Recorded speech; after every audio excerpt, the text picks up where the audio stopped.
Hey humans, welcome to Conversations with Thomas. I'm your host, Thomas Kevin Dolan. Pronouns are he and him. I'm blessed to be recording this on the sacred lands of Hawaii, the ancestral home of the Kanaka Maoli. I offer deep respect to the original stewards of these lands, whose wisdom, resilience, and aloha continue to shape this place. Welcome back to Conversations with Thomas, where we trade performance for presence and perfection for something far more interesting, the truth. Today's conversation is about pain, not just any pain. I'm talking about those persistent, pokey, emotional bruises that keep showing up like uninvited guests at your inner dinner party. I call them pain points. And if you've been wondering why certain patterns, thoughts, or relationships keep cycling back like a bad retro trend, this episode is for you. Pain points to your power. What's a pain point, really? A pain point isn't a one-time sting. It's that reoccurring ache, emotional, energetic, or rational, that whispers or sometimes screams, something here still hurts. It's not always obvious. Sometimes it's dressed up in people-pleasing. Oftentimes it's hiding behind your inner overachiever. It's the part of you that keeps trying to prove, or like me, avoid, or like me again, outrun what I've been too tired to name. And listen, this isn't about blame or navel gazing. This is actually about power. And let me explain. Because your pain point, it's a portal, a deeply intelligent signal from your soul saying, here's where your healing wants to begin. So how do we find it? Let's walk through it. Step one, look for patterns. Pain often repeats itself until it's witnessed. Ask yourself these questions.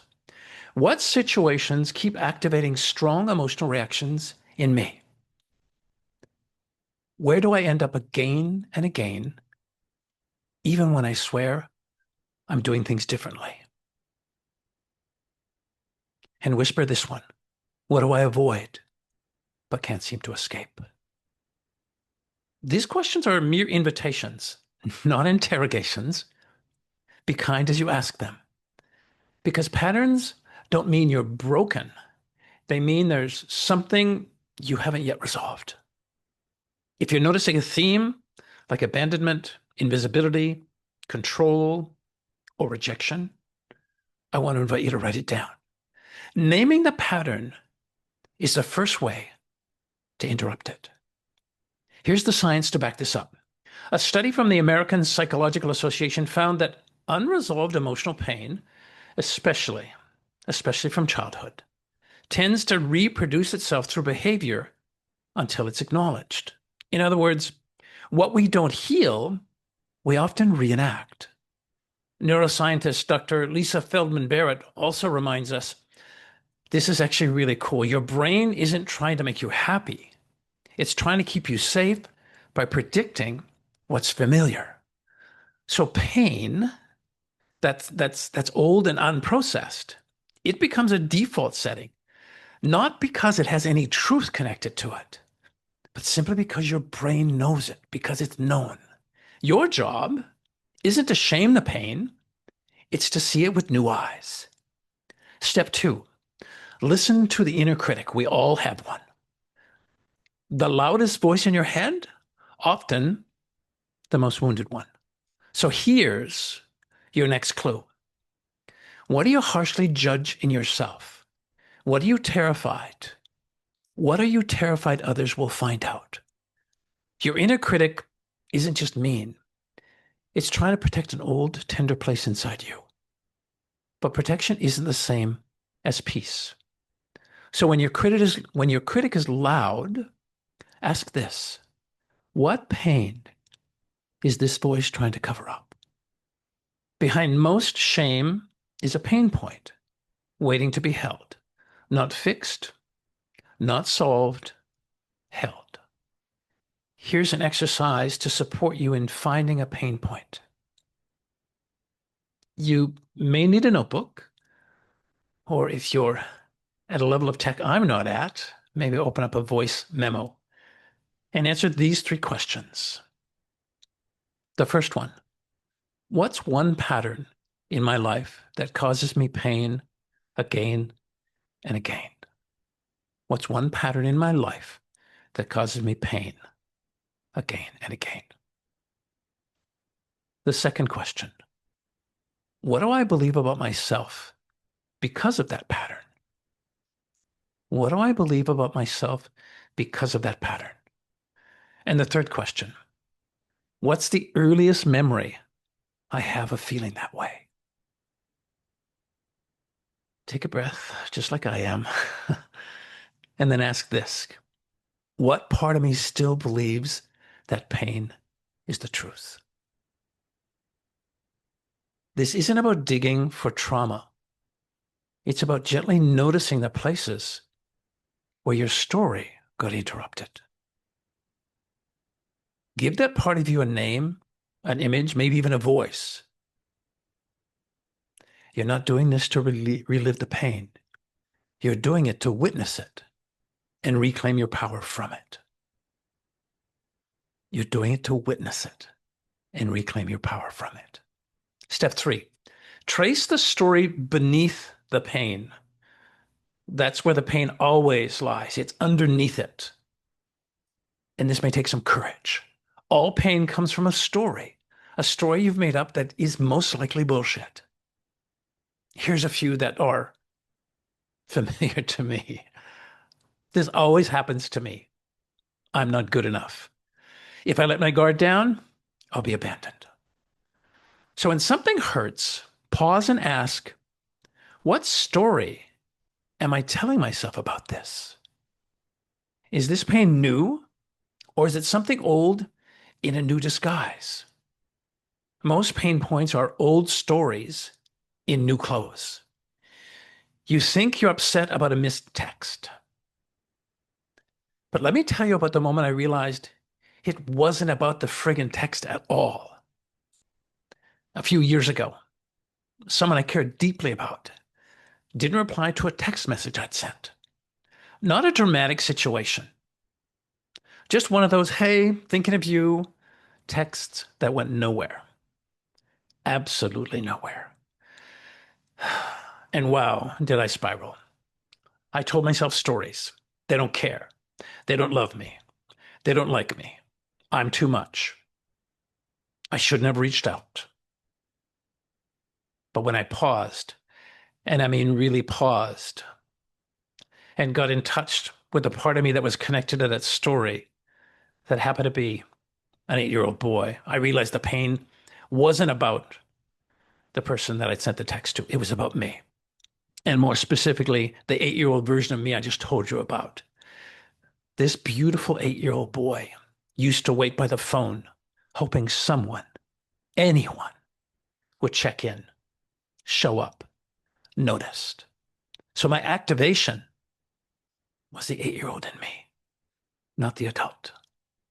That missed text poked at an old wound, a younger version of me who equated silence with being unlovable. And that's how pain points work. They wear new costumes, but underneath, they're often ancient. The gift? I didn't abandon that 8-year-old version of me again. I met him. I created a relationship with him. I said, I see you. I hear you. I'm not going anywhere. I asked him, what does he need from me in order to build trust? And I could spend an entire other podcast telling you the banter he and I had. But suffice it to say, that moment is when my power began to rise. And of course, it began to rise from the very place that used to break me. So I got to have it. It didn't have me. Trace the thread. It often leads you back to the place where your truth got interrupted. Let me pause here. Bills to pay, bills to pay. If today's episode hit a nerve in a good way, and you're thinking, yep, that's my pain point doing jumping jacks, this is the exact kind of work I do in my heart-centered coaching practice. We untangle the old stories, get honest about what still hurts, and walk toward healing with truth, compassion, and maybe a few nervous giggles. My coaching work helps to heal pain, real pain. Curious? Head to thomasdolan.com. Schedule a free discovery call by clicking on the Begin Your Heart Journey button, and let's find your way home to you. Back to this work. Step 4, notice where you feel powerless. I'm sure you realize that pain thrives when you feel stuck. Ask yourself, where in my life do I feel like I have no choice? Or what part of me still feels unloved, even when I'm deeply loved? Powerlessness doesn't mean you're weak. It means a part of you still believes a shitty bullshit story. And that story is that you're unworthy, that you're unseen, and worst of all, that you're unlovable. And spoiler alert, you're none of those things. But the pain point will keep pulling you toward people or places that reflect that falsehood until you start reflecting back your truth. James Baldwin summed it up with such elegance and said this: you have to go the way your blood beats. If you don't live the only life you have, you won't live some other life. You won't live any life at all. Translation: your pain doesn't have to define you, but it can refine you. Only if you let it. Step 5. What are you trying to prove? So many of our patterns come down to this. We're trying to earn something we already deserve. Ask, what am I constantly trying to prove? What would happen if I stopped trying? Your pain point is often tied to the performance of worthiness. But the truth is, you're already worthy. You don't need to prove your value, your strength, or your lovability. And that moment when you stop trying, that's power. Step 6, turning the pain into power. This is the cool part. Let's land this with something clear. Your pain point is not here to punish you. It's not proof you failed. It's not something to hide or hustle your way out of. It's an invitation to heal what was hidden, to love what was left behind, to reclaim the part of you that's always been whole. You don't need to get it perfect. You just need to be willing to look with kindness, because the moment you name the pain, the moment you stop running from it, the moment you say, I see you, my beautiful 8-year-old little boy, I'm now listening, that's when it begins to lose its grip. And that's when your power starts to rise. So before we close, I want to share a simple practice. At the end of each day this week, 2 minutes. Take 2 minutes to ask yourself, what did I feel today that I didn't say out loud? No need to fix it. Just name it. Write it down. Breathe with it. Because sometimes the most healing thing we can do is to let a feeling have its full voice, even if it's only heard by you.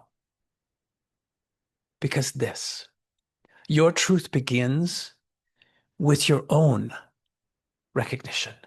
Your truth begins with your own recognition. If this episode stirred something in you, inviting you to pause, and with me, it certainly stirred something in me. Let's take a breath.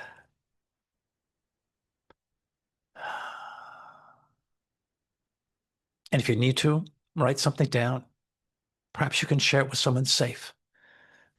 Or maybe you just get to sit with it. You don't need to rush towards resolution. That's not what this is about. You just need to stay curious. Your pain point is not the end of the story. It might just be the place your true story begins. And until next time, keep showing up, keep softening in, and remember, you don't have to prove your worth to anybody. Your work is to live it. This podcast, and I know you know this, is powered by heart. healing, a sprinkle of science, and the occasional panic when tech goes sideways. Executive production? That's me and my genius husband, Adam Ma, who somehow turns my voice notes and tangled thoughts into something podcast worthy. We're basically a two-person studio with a love story and a lot of yummy smoothies. So I'll catch you next episode. And remember, pain points to your power.